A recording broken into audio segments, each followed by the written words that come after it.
A kú dédé àsìkò yìí, yóò rọ̀ wá lọ́rùn lágbára Ọlọ́run.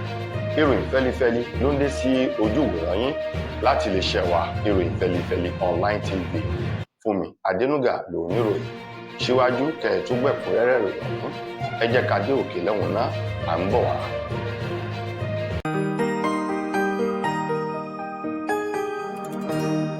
Ìròyìn fẹ́lifẹ́li TV, àjààbálẹ̀ làwọn ìròyìn ti wà, máa wò lóòrèkóòrè.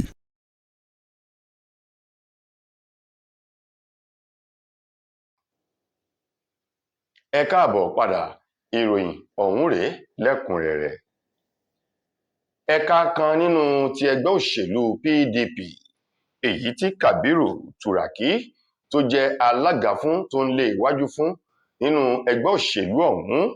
mà ní wọ́n ti kí ààrẹ tẹ́lẹ̀ rí ní orílẹ̀-èdè wa Nàìjíríà, Olóyè Olúṣẹ́gun Ọbásanjọ́ kú oríire pẹ̀lú bí Olúṣẹ́gun Ọbásanjọ́ ṣe lé ọdún kan sí léèké pẹ̀ fún ti ọjọ́ ìbí rẹ̀, pẹ̀lú àpèjúwe èyí tí wọ́n gbé ka Ọbásanjọ́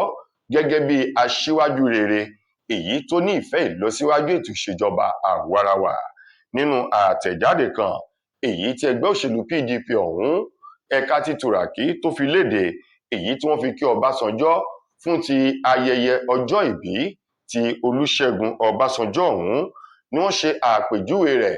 gẹ́gẹ́ bí ènìyàn èyí tó ṣe é gbẹ́kẹ̀lé, tó ṣe é gbáralé, tó ní ìfẹ́ ìlọsíwájú, tó ń ti ìfẹ́ ètò ìṣèjọba àwarawa. Gẹ́gẹ́ bí wọ́n ti sọ ọ́, wọ́n ní ààrẹ tẹ́lẹ̀ rí ọ̀hún, Olóyè Olúṣẹ́gun Ọbásanjọ́, ní ààrẹ àkọ́kọ́ èyí tí ó kọ́kọ́ jẹ ní ọdún tí wọ́n dá ẹgbẹ́ òṣèlú PDP sílẹ̀ lọ́dún 1998, èyí tí Olóyè Olúṣẹ́gun Ọbásanjọ́ jáde lábẹ́ ẹgbẹ́ òṣèlú ọ̀hún lọ́dún náà láti díje dupò ààrẹ lọ́dún 1999 tó sì já ewé olúborí, èyí tó lo sáà méjì látọdún 1999 sí ọdún 2007 gẹ́gẹ́ bí ààrẹ lábẹ́ àsíá ẹgbẹ́ òṣèlú PDP. Wọ́n ní Ọbásanjọ́ òun ló mú ìrètí ọ̀tun, èyí tó yẹ kí wọ́n máa pè ní ìrètí ọ̀tun lọ́dún náà lọ́hùn padà sí orílẹ̀-èdè Nàìjíríà, bó ṣe mú ètò ìṣèjọba àwarawa kẹfẹsẹ̀ múlẹ̀ ní orílẹ̀-èdè Nàìjíríà, èyí tí àwọn olóṣèlú yòókù tí wọ́n jẹ falala lábẹ́ rẹ̀ ní àsìkò yìí. Wọ́n wá gbà á ní àdúrà wípé Ọbásanjọ́ yóò ṣe ọ̀pọ̀lọpọ̀ ọdún láyé lórí èké pẹ̀ nínú ayọ̀ àti àlàáfíà. Ẹgbẹ́ òṣèlú African Democratic Congress ADC ni wọ́n ti ṣe àpèjúwe ìgbésẹ̀ ààrẹ Tinubu àti àjọ INEC ilẹ̀ wa lórí àyípadà nínú ìwé àti ìlànà ọjọ́ oṣù tí wọn yóò dìbò lọ́dún 2027. Wọ́n ṣe àpèjúwe ìgbésẹ̀ rẹ̀ gẹ́gẹ́ bí wípé àdánìkànṣe àdánìkànjẹ aláìbìkítà ni ààrẹ Tinubu ló jẹ́ o. Gẹ́gẹ́ bí wọ́n ti sọ di mímọ̀, wọ́n ní ìgbésẹ̀ tí Tinubu gbé òun lè gbé ní èròǹgbà láti ṣe àǹfààní fún ara rẹ̀, ṣùgbọ́n láti tako àwọn ẹgbẹ́ òṣèlú yòókù kí wọ́n má lè rí ọwọ́ mú, kí wọ́n má lè kẹsẹ̀ já nínú ètò ìbò ọdún 2027. Ẹgbẹ́ òṣèlú African Democratic Congress ADC ọ̀hún, èyí tí wọ́n sọ ọ̀rọ̀ náà látọwọ́ alukoro akọ̀wé àgbà ẹgbẹ́ òṣèlú ọ̀hún, Bọ́lájí Abdullahi, sọ wípé gbogbo ohun tí Tinubu ń ṣe lásìkò yìí ló ń ṣe láti lè jẹ́ kó jẹ́ àǹfààní fún òun nìkan àti ẹgbẹ́ òṣèlú rẹ̀ tí ṣe ti APC. Ó ní gbogbo rẹ̀ ó ń tako ìlànà àti ìgbésẹ̀ àwọn ẹgbẹ́ òṣèlú yòókù láì bìkítà ibi tí wọn yóò fi orí sọlẹ̀ sí. Gẹ́gẹ́ bí ọ̀rọ̀ náà ti jáde o, wọ́n ní lábẹ́ ètò ìṣèjọba Tinubu ọ̀pọ̀lọpọ̀ nǹkan tó yẹ kó mójútó òun ló kọ̀ jálẹ̀ tí ò mójútó, ṣùgbọ́n tó jẹ́ wípé ọ̀nà bí ó ṣe já ewé olúborí lọ́dún 2027 òun ni ààrẹ Bọ́lá Tinubu ló ń lé o. Wọ́n ní gẹ́gẹ́ bí ètò ìṣúná owó ọdún bíi mẹ́ta sí ẹ̀yìn, ọdún 2024, 2025 àti 2026, èyí tó yẹ kó ti mú wá sí ìmúṣẹ ni ò mú wá, ṣùgbọ́n tó ná owó falala pẹ̀lú bí ti náwó ọ̀hún. Bẹ́ẹ̀ náà ni orílẹ̀-èdè Nàìjíríà ló ń wọnú ìṣòro gbèsè àìríjẹ àìrímu pẹ̀lú àwọn gógó oúnjẹ àtohun mímu èyí tó ní orílẹ̀-èdè Nàìjíríà bìbà tó ń ti ọ̀wọ́n gógó epo èyí tó tún dédé súyọ lásìkò tí a wà yìí. Ẹgbẹ́ òṣèlú ADC sọ wípé kò yẹ kírúfẹ́ nǹkan wọ̀nyí kó máa wáyé o pẹ̀lú àsìkò ọ̀làjú àti bí orílẹ̀-èdè Nàìjíríà bó ṣe dúró yìí. Lákòótán nínú ọ̀rọ̀ wọn ní ọdún 2027 ẹ̀kọ́ yóò fi ojú mímu hàn, ó sì yẹ kí àwọn ọmọ Nàìjíríà náà kí wọ́n ti gbọ́n kí wọ́n mọ inú kòkò tí wọn yóò da ọ̀run lásì. Gómìnà tẹ́lẹ̀ rí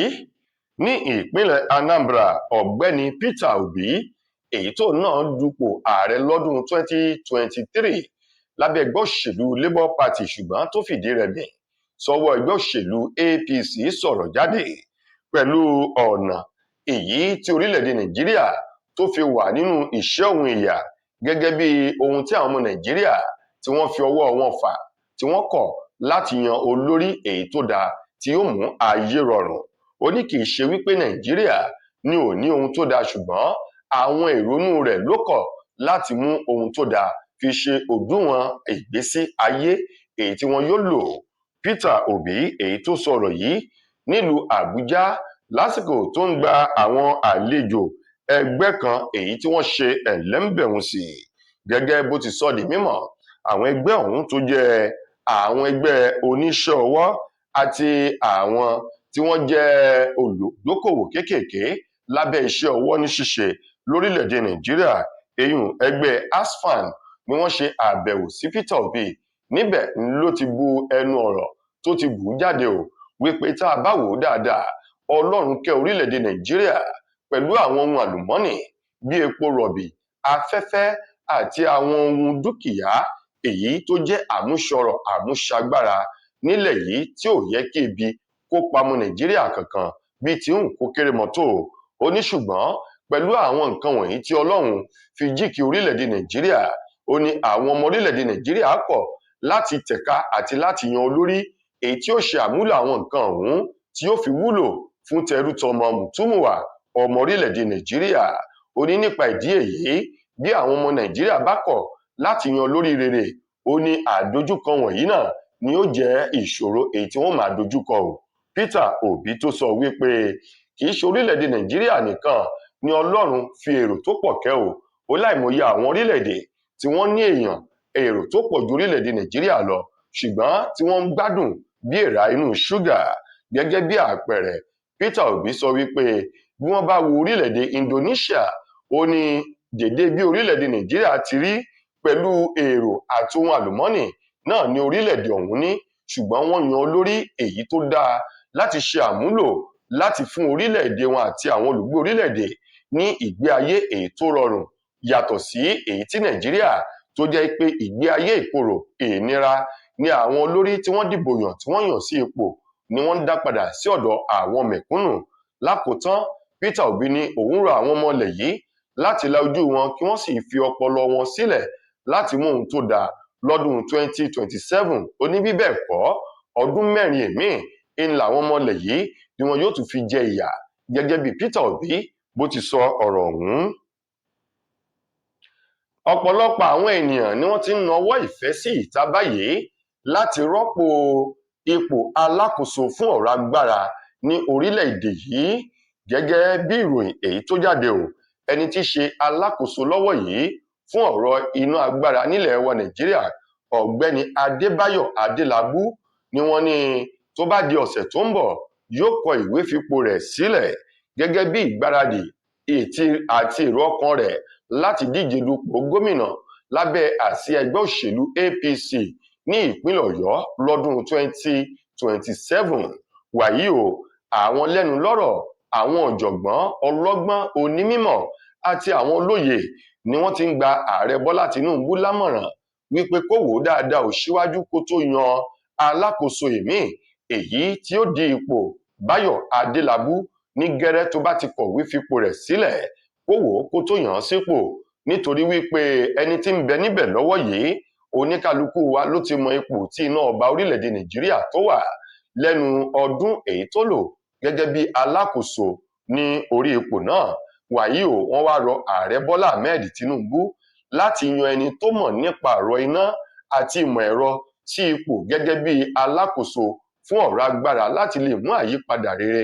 bá ẹ̀ka agbára iná ní orílẹ̀-èdè wa Nàìjíríà, gẹ́gẹ́ bí ọ̀rọ̀ èyí tó tẹnu àwọn ọ̀jọ̀gbọ́n ọ̀hún jáde sí ààrẹ Bọ́lá Tinubu. Wọ́n ní kó má wo ti èdè, ẹ̀yà tàbí ti òṣèlú láti yàn sí ipò, bí kò ṣe ẹni tó ní ìmọ̀ nípa ipò agbára ilẹ̀ yìí ní kí Tinubu kó yàn sí ipò láti rọ́pò Adébáyọ̀ Adélábù èyí tó fẹ́ dípò gómìnà ní ìpínlẹ̀ Ọ̀yọ́ lọ́dún 2027. Lákòótán nínú ìròyìn wa fún ti tòní, ọ̀kan nínú àwọn gbajúmọ̀ òṣèré sinimá àgbéléwò ti èdè òyìnbó Yul Edochie òun mà ló ti sọ̀rọ̀ jáde lẹ́nu báyìí sí ẹni tó jẹ́ atọ́kùn ètò kan níléeṣẹ́ amóhùnmáwòrán Arise TV, Hussein Rufai, gẹ́gẹ́ bí ẹni tó ṣe àpèjúwe Rufai ẹni tí ò ní ọgbọ́n àti òye bá àti bá ènìyàn sọ̀rọ̀, pẹ̀lú bó ṣe jẹ́ wípé Rufai jẹ́ ẹni tí ẹnu rẹ̀ ń jò, èyí tí Yul Edochie tó ṣe àpèjúwe rẹ̀. Yul Edochie sọ wípé Hussein Rufai tó jẹ́ atọ́kùn nílé iṣẹ́ Arise TV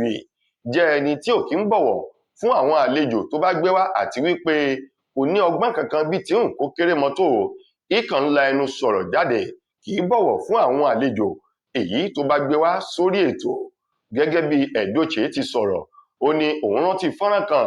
àti ìwà kan èyí tí Hussein Rufai tó wù nígbà tó wa ọkọ̀ gba ojú òpó ọkọ̀ BRT ní ìpínlẹ̀ Èkó tí wọ́n sì dá a dúró. Ó ní kàkà kí Rufai sọ̀rọ̀ tó dá a jáde lẹ́nu, ó ní ń ṣe ní bu ohùn rágádú mọ́ àwọn tó dá a dúró pẹ̀lú ìgbéraga èyí tó mú ẹ̀rọ rẹ̀ jáde wípé ṣé àwọn ènìyàn mọ ẹni tí òun ṣe ni, ṣé wọ́n mọ irú èèyàn tóun jẹ́ ni o, bí wọ́n bá kọ̀ tí wọ́n bá fi òun sílẹ̀ kóun máa lọ, òun yóò pe gómìnà ìpínlẹ̀ Èkó ní ìgbà náà, èyí tí àwọn èèyàn sọ wípé kódà bó fi gómìnà Èkó sílẹ̀ kó pe ààrẹ orílẹ̀-èdè yìí yóò jẹ ìyà, nítorí wípé òfin wà fún ẹnikẹ́ni yòówù tó bá gbé ọkọ̀ gba ojú òpó ọkọ̀ BRT ní ìpínlẹ̀ Èkó. Nípa ìdí èyí, ọ̀rọ̀ àti àwọn ọ̀rọ̀ àbùkù èyí tí wọ́n sọ sí ló jẹ́ kí Hussein Rufai kó padà tẹríba sí ọ̀pọ̀lọpọ̀ ọ̀rọ̀ tí àwọn ènìyàn sọ sí o. Lára àwọn àpẹẹrẹ èyí tí Edochie tó yọ jáde fún Rufai rèé. Ó ní bákan náà òun rántí ètò rẹ̀ kan tí òun wò níbi tí Hussein Rufai ti ń tẹnu àbùkù bá àlejò èyí tó gbé wá pẹ̀lú ọ̀rọ̀ wípé bí ara ò bá tu àlejò lórí ètò ọ̀hún, ó ní kí àlejò kó jáde kúrò nínú ìyàrá ìgbóhùnsáfẹ́fẹ́ o. Onírúfẹ́ àwọn ọ̀rọ̀ yìí kò yẹ kó jáde lẹ́nu Hussein Rufai. Ó ní bí ti wá ń sọ fi hàn wípé Hussein Rufai jẹ́ ẹni tó kùnà láti fi ìwà ọmọlúàbí hàn, àti wípé ó ń hùwà bẹ́ni tí ò gbọ́n rárá, tí kò ní òye, àti wípé ó kùnà láti máa bọ̀wọ̀ fún àwọn àgbàlagbà, gẹ́gẹ́ bí ọ̀rọ̀ tó ti ẹnu Yul Edochie jáde sí Hussein Rufai. Tó ẹ̀yin èèyàn wa, ìròyìn wa kò ní jù báyìí lọ fún ti tòní. Títí di ìgbà míì tẹ́ máa láǹfààní láti pọ́tù lèmi nílé iṣẹ́ wa, mo gbà á ní àdúrà wípé ilé ò ní lé wa, ọ̀nà ò ní nà wá, a kú ògbẹ́ o, ẹ̀mí wa tó bẹ̀rẹ̀ ni yóò parí rẹ̀. Fúnmi Adénúgà ló kọ mi. Ẹ ṣeun gan ni o.